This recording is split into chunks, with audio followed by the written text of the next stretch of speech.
আমি রেখে এসেছি, তোমাকে নিয়েও যাবো, প্রমিস। শুধু একটু মানে ঈশাকে আমাদের ঘরের বউ বানিয়ে নাও না।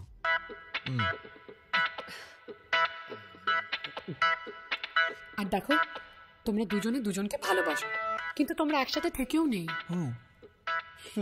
তুমি কি চাও আমাদের জীবনটা এরকমই হোক?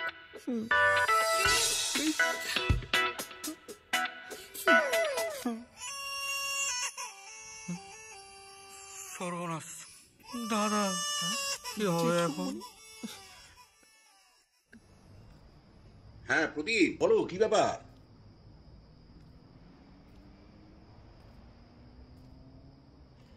এই দেখো, আমায় আবার এইসব ছবি টবি কেন পাঠাচ্ছ? ওসব আমি বুঝি না। হ্যালো, এই দেখো কি সব পাঠাবে। এতো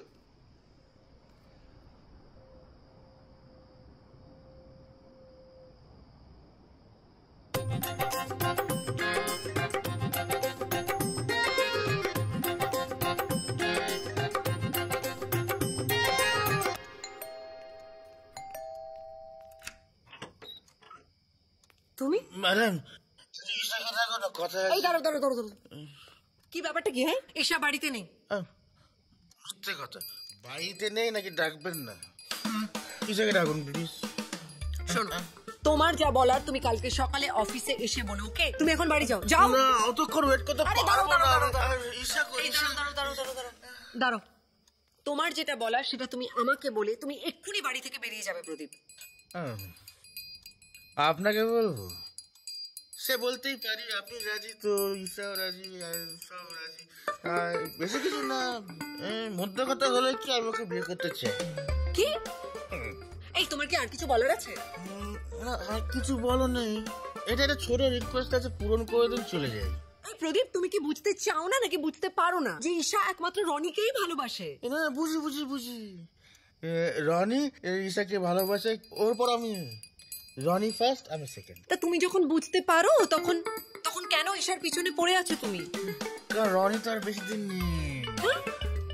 রনি হলো ফার্স্ট, আমি হলাম সেকেন্ড। এবার যদি ফার্স্ট যদি হাওয়া হয়ে যায় তখন সেকেন্ডই ফার্স্ট হয়ে যায় না দিদি? রনি আর বেশি দিন নেই মানে? ব্যবস্থা হয়ে গেছে। এই মাথা 70, হাত 80, পা 75, কোমর 45 আর মাঝের পা 69, আর সব মিলিয়ে 3,39,000-এ কাজ শেষ। মানে তার মানে তুমি রনিকে মারতে লোক লাগিয়েছো? প্রদীপ, রনির যদি কিছু হয়ে যায় না, আমি কিন্তু তোমাকে ছেড়ে দেবো না। এই আমি আমাকে রেখে দিন, আমি ঘর জামাই থেকে যাবো। এই তুমি বেরো তো, তুমি এক্ষুনি বাড়ি থেকে বেরো, যাও যাও। সে না যাচ্ছে, কিন্তু যেটা বললাম সেটা মাথায় রাখবে না। Tata, bye bye, good night.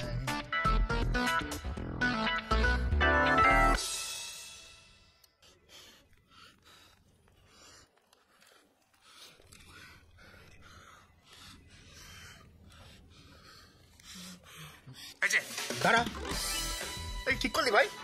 আমার চাকরিটা খেয়ে নিলি?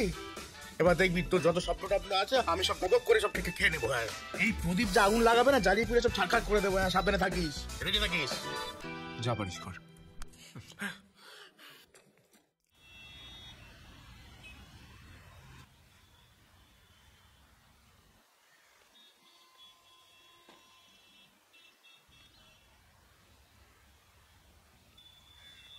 দাদা, জেঠুমনি, আমি না না না না, তোকে কোনো কৈফিয়ত দিতে হবে না। তুই বড় হয়েছিস, এখন তোর ওই ব্যক্তিগত এইসব ব্যাপার স্যাপারে আমাদের আর নাক গলানো উচিত। কিন্তু কি জানিস, কয়েকটা সত্যি কথা এবার তোকে বলার সময়, দিনের পর দিন এই ঝামেলা আমার আর ভালো লাগছে না।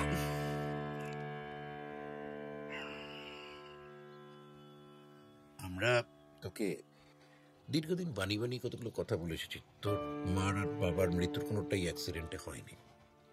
এবার তোকে সত্যিটা খুলে বলি, আর শুরু থেকে শুরু করি। আমার বাবা, তোর দাদু, প্রেম করে বিয়ে করা এসব একেবারেই সহ্য করতে পারতো না। হতেই পারে, অর্থোডক্স পুরোনো মানুষ, অনেকেই তখন এরকম ছিল। এই ছেলেমেয়েরা হাত ধরে ঘোরাঘুরি করবে রাস্তায়, পছন্দ করতেন না। আমি তার কথা মেনেও নিয়েছিলাম, কিন্তু আমার দুই ভাই কাকামণি আর তোর বাবা মেজ, তারা দুজন কালের নিয়মেই প্রেমে পড়ল, বুঝলিস? দাদা দাদা বলতে দে, আমায় আটকাস না। তোর কাকামণি আবার প্রেম করতো একজন ক্রিমিনালের মেয়ের সাথে। আমরা বোঝালাম, বাধা দিলাম, আর ও কিন্তু সেটা শুনেও ছিল। সম্পর্কটাকে টেনে নিয়ে যায়নি, কিন্তু তোর বাবা চিরকালের গোয়ার গোবিন্দ এক মেয়ে, ওর সম্পর্কটাকে চালিয়ে নিয়ে গেল। আর একদিন রাস্তায় ওই হাত ধরাধরি করা অবস্থায় তোর দাদুর চোখে পড়ে গেল। প্রচন্ড অশান্তি হলো বাড়িতে। আর সেই দিন রাত্রি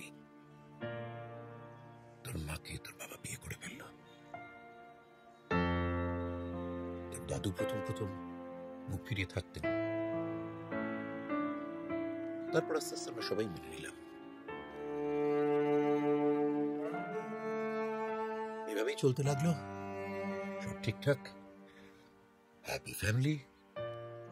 1 বছর পরে তুই হলি, আর তার এই ধর মাস 3 বাদে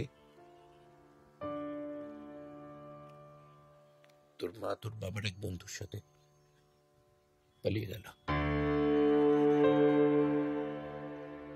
লজ্জায় অপমানে তোর বাবা কাউকে মুখ দেখাতে পারতো না। চারিদিকে প্রতিবেশী, আত্মীয় স্বজন সবাই নানা কথা বলছে। বাড়ি থেকেই বেরোতো না রে। তারপর একদিন আমরা দরজা ভেঙে দেখলাম মেজ গলায় দড়ি দিয়ে সিলিং থেকে ঝুলছে।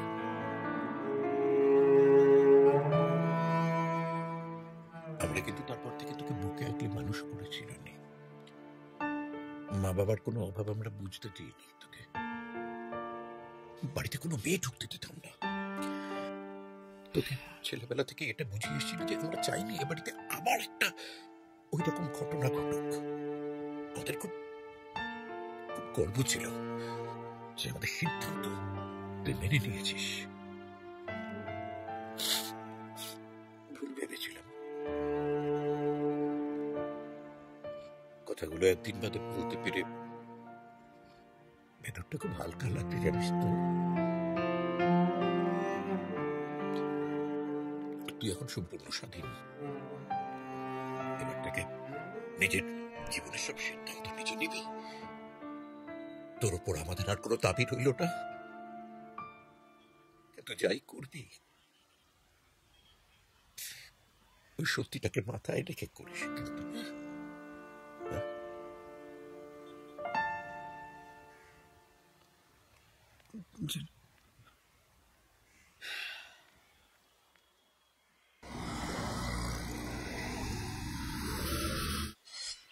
দিদি, আপনার ফোন। হ্যালো, হ্যাঁ দেখুন, একটু কথাটা বোঝার চেষ্টা করুন। এতগুলো টাকা এই মুহূর্তে কোথা থেকে জোগাড় করবো বলুন তো? না, এমনিতেই তো মাল শ্রমের টাকা আমার পুরো বাজেয়াপ্ত করেছে। এতক্ষণে বোধহয় এনকোয়ারিও বসে গেছে। এতদিন ধরে আপনার থেকে মাল নিচ্ছি, কোনোদিন কি এরমটা হয়েছে বলুন তো? সে আপনি আসতে চাইছেন, আসতেই পারেন।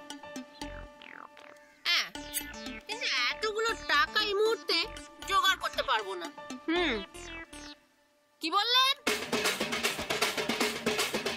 দেখুন, বেশি ফর করবেন না। দুটো পা না দড়ি দিয়ে একেবারে বেঁধে দেবো। আর দেখবেন ডানা ঝাপটাচ্ছেন, উঠতেও পারছেন না। হ্যাঁ ঠিক আছে, আসবেন তো আসুন, আমরাও তৈরি আছি। কিন্তু আসার আগে আপনার মা বাবা সবাইকে প্রণাম করে নেবেন, আর বউ বাচ্চাকে একটু আদর করে আসবেন, কারণ এটাই আপনার শেষ আশা। কত চাইছে দিদি? 10। দিদি বলছিলাম কি যে আমি 10 এনেছি, ওটা দিয়ে এখন মিটিয়ে নিন। বিপদের দিনে তো বন্ধুই বন্ধুর সাথে থাকে, তাই না? কত এনেছে? 10।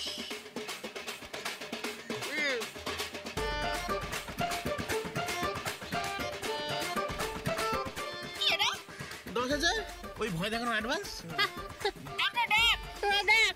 দেখ 10,000 টাকা দিয়েও শান্তিপ্রিয়ার বিপদ কাটাতে এসছে। শান্তিপ্রিয়ার বিপদ কাটাবে নাকি 10,000 টাকা দিয়ে? ওরা ছুটো, রাখ এটা, ভাগ এখান থেকে ভাগ। ইয়ার কি হচ্ছে আমার সাথে? শান্তিপ্রিয়ার সাথে ইয়ার কি? 10,000 টাকা দিয়ে তুই শান্তিপ্রিয়ার বিপদ কাটাবি? ওরে ছাগল, 10 কোটি আছে তোর কাছে। 10 কোটি? কি হলো, কানে কথা গেল না? আমার 5 জোয়ার করে দিতে পারি। এ তো আচ্ছা মুশকিলে পড়া গেল। 5 কোটি? সত্যি বলছিস? মিথ্যাই বলি না। আর না পাওয়া অব্দি আমি এখানেই থাকবো। আর সত্যি সত্যি টাকা যদি না পাও, তাহলে ঠান্ডা গরম যা খাবেন আমি খেয়ে নেবো, কিন্তু পেলে আমাকে দিতে হবে। পালান বল। আমার অফিসের বসের না প্রচুর টাকা, তার একমাত্র বোন ঈশা। ওর বোনকে যদি কিডন্যাপ করে নিয়ে আসতে পারেন, তাহলে যত টাকা চাইবেন দিদি দিয়ে দেবে। তাই যে তুলে আনছি। আজ না এক্ষুনি যেতে হবে, তা নাহলে বাকি পড়। অ্যাড্রেসটা দে। আমার কেসটা? তোর আবার কি কেস? বয়ফ্রেন্ডকে ভয় দেখানোর কেসটা। তোর থেকে টাকা নেবো না, রেখে দে, তোরটা এমনি করে দেবো। Thank you. বিজয়,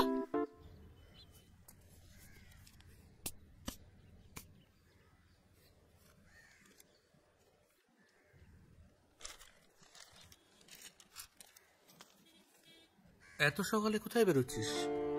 তো আসছি, গল্পের আজকে শেষ হতে চলেছে, শেষ লাইনটা লিখে আসছি। কি মাথা মুন্ডু বলে গেল, কিছুই বুঝলাম না। ঈশা ইউরোপ চলে যাচ্ছে পার্মানেন্টলি। তুমি জানলে কি করে?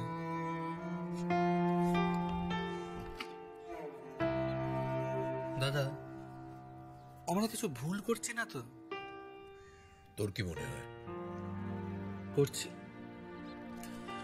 সিদ্ধান্তটা সম্পূর্ণ নিজের, আমরা কিছু চাপিয়ে দিইনি। কিন্তু দাদা, আমরাও তো এটাই চেয়েছিলাম। কি বলতে চাইছিস খুলে বলতো? দেখো দাদা, তুমি বা আমি সবসময় চেয়েছি রনি ভালো থাকুক। ঈশা ছাড়া রনি ভালো থাকতে পারবে না। আমরা আমাদের জেতার আনন্দে মেতে আছি, কিন্তু মাঝখান থেকে ভুগতে হচ্ছে আমাদেরই ছেলেটাকে। দাদা, কিছু মনে করো না। দেখো, তুমি বিয়ে করনি নিজের ইচ্ছায়, আমিও বাবার মতামতকে সম্মান জানিয়ে স্বেচ্ছায় সম্পর্ক থেকে বেরিয়ে এসেছিলাম। রনির বেলায় কিন্তু সেটা হচ্ছে না। একটু ভেবে দেখো দাদা, ওকে এই রাস্তায় আসতে বাধ্য করেছি আমরা।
উফ।